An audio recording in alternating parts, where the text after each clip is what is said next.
Good morning sa lahat. At nandito po kami sa Picton Orchard at we're going to pick persimmon. At season kasi ng persimmon ngayon is dahil medyo malamig, autumn to winter. So papakita ko po sa inyo ang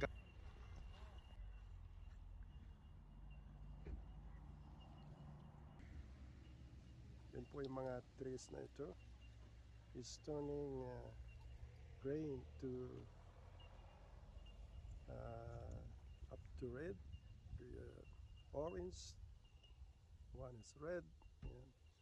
And then malalagas po ito during winter. So ito po yung klase ng kahoy na during winter po ay nagche-change po, ay nawawala po yung mga dahon.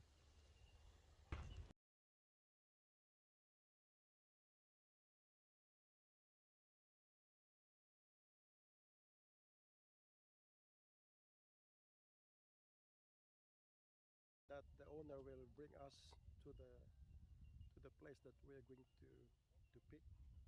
So masasakay po kami ng cart going down there. Okay. Yan po yun, ang mga kahoy na ito. Is a beautiful trees during autumn to winter. Yan po. Nag-change po yung kulay. Yan. Yan. Takpatsa po kami. Yan. Picking persimmon. Uh,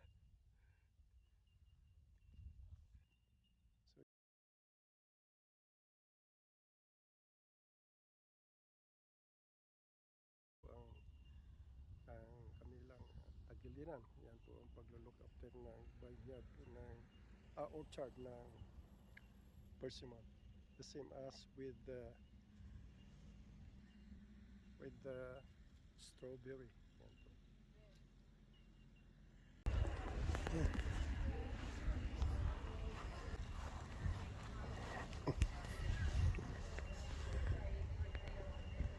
Yun po yung aming sasakyan na papunta po sa taas. We're going to ride here, going up, using the ginger and inside meron pong mga seat belt. Sasakay na po kami sa Mercedes Benz. Papunta po sa bundok. Yan. Ito po yung mga kasama namin. Kaya si San Gati Belgi. Inside your wife. Ayaw si mama kasi wala siya.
time to pay inside. So how many kilos we pick?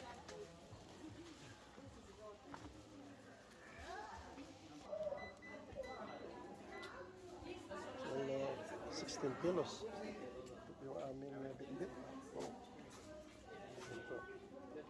Thank you. Yan na po yung aming na bili. So, 16 kilos.